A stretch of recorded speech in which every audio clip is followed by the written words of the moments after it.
Hi guys! Today, let's do a first impression review nitong iWhite Korea BB Holic. I have yung dalawang shades nila. Isang beige at saka isang light. Matagal na to. I think months na since na-release nila. Multitasking BB cream that provides several makeup and skincare benefits. It is perfect for everyday use. It instantly perfects your complexion, provides natural coverage. It contains 4 ml and it only costs $24.50. Ganun kamura. Ang alam ko guys ha, sa sachet pa lang siya available. Wala pa siya nung nasa tube packaging, which I think is good kapag tinatry mo pa lang yung product para hindi ka kagad bumili ng malaking, you know, diba? Tapos hindi naman pala okay sa'yo. Mag-swatch tayo pareho para alam ko kung ano yung okay sa aking skin tone. Ito yung beige. Ito yung light. So, let's go with the beige muna, okay? It smells nice. Parang merong matamis na amoy. Yung beige, saktong-sakto siya sa skin tone ko. Yun nga lang, baka kasi mag-ano siya, mag-oxidize. Alam niyo yun, after a while, mamaya mag-darken siya sa skin ko. Coverage is good. It feels really lightweight. And, wala masyadong tacky feeling, which is very good.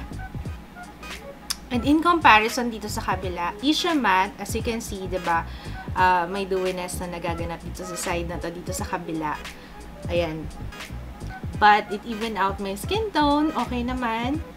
And coverage niya is light lang. So, ano sa tingin nyo? Should I go with beige or beige ba or light? Naguguluhan ako. You know what? I'll go with beige. Diba? Nawala yung redness sa face ko. So, okay. I will be applying it on the rest of my face. Again, beige na yung nilagay ko. Ano ba yung talsik na? Talsik yung lamay ko.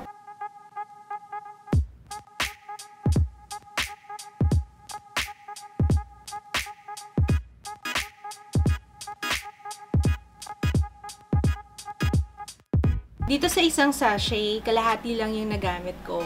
Para sa akin, dalawang gamitan siya. Tingnan nyo, ito yung kulay ng aking wrist. And ito yung aking face. Ang ginamit ko is beige. Okay sa akin yung beige. Considering ito yung darker shade. So, meron silang light, meron silang beige. Yun na yung dalawang shades na meron sila. Sana meron pang darker kasi for sure merong mas darker ang skin tone sa akin. Anyway, kailangan ko mag-set with powder. Yung gagamitin ko guys, yung aking Nichido Final Powder in Creamy Glow to set my BB cream.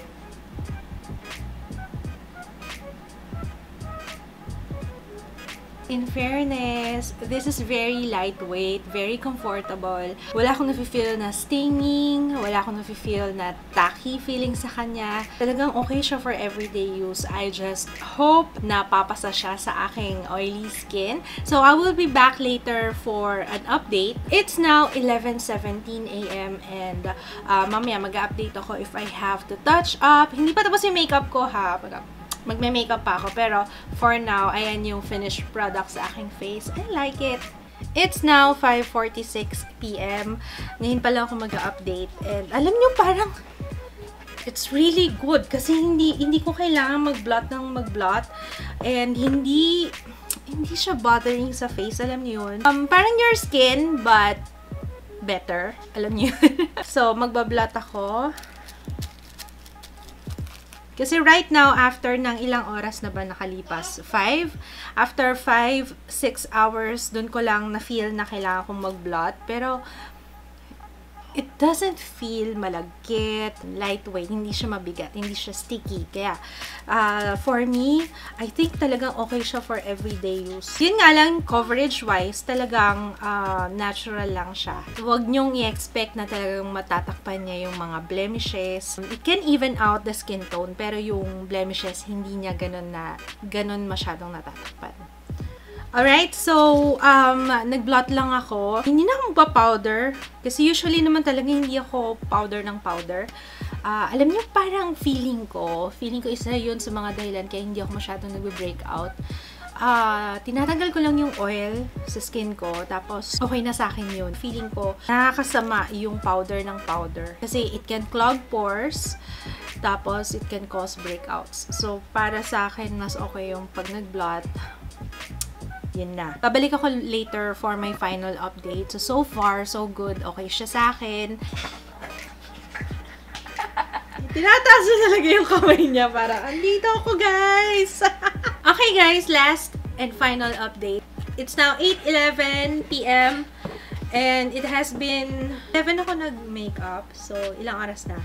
8:17 ngayon. Ayan, nare-review kita habang nagre-review ako. 11 ka nag-start? 8 na ngayon. Ilang oras na lumipas? Multitasking. Sige, 7 hours na.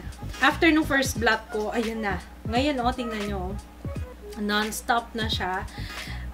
So, I think hanggang 5 oras lang siya na okay for my face, for my oily skin. I have very oily skin, kaya yun. Pero, considering na it's only 24.50 and kalahati lang yung nagamit ko dun sa sachet. So, ang pumapatak ngayon sa face ko, I mean, yung worth ng BB cream na nasa face ko ngayon is only 12.25. So, ganun kamura. Ang mura niya, as far as I can see yung ingredients niya, mostly plant extracts. So, I'm guessing okay siya for everyday use. Maraming skincare benefits. And sa price niya, I highly recommend this sa mga estudyante. Kasi syempre, pag estudyante. Para sa mga araw-araw na umaalis, na ayaw ng heavy coverage ng foundation. Ang ayaw ko lang sa kanya is, yun nga, hanggang 5 hours lang siya sa skin ko, and then magsisimula ng mag-oil up ng bonggang-bongga yung aking face, na kahit na mag-blot ako, parang unstoppable na. Ang ayaw ko rin sa kanya is wala siyang container. So, ganyan siya. Ganyan lang siya. Nakatayo lang siya dito sa aking vanity, and sometimes kumakalat na, syempre pag napipiga ng konti. So, hindi mo siya pwedeng dalhin if you're traveling, hindi pwede. Siguro okay kung once mo lang gagamitin, tapos itatapon mo na, okay din. Kasi mura lang naman siya, pero still sayang. Kasi kapag may natira ka pa, hindi mo siya pwedeng ilagay sa bag. Kasi for sure, kakalat yan sa Kikay Kit mo, diba? iWhite Korea is available sa Watsons, sa SM Department Store. Ilalagay ko nilang yung link ng Facebook page ng iWhite Korea sa description box para ma-inform kayo, or if you wanna message them, lalo na sa mga nasa probinsya, kung hindi nyo alam kung saan hahanapin yung iWhite Korea. Pero, so far, yun ang alam ko sa SM Department Store and sa Watsons. Okay guys, yun lang. Hindi na ako magbablot kasi tatanggalin ko naman yung makeup ko. Kung nasubukan nyo na siya, and if you wanna share your experience with it, please comment down below. Comment lang kayo sa baba. If you have requests, product review, don't forget to subscribe guys. Mag-subscribe kayo para updated kayo and ma-notify kayo if I have new videos, new reviews. Maraming salamat po sa panonood. See you again on my next video. Oh, bless you! Bye! Bye guys! Say bye-bye.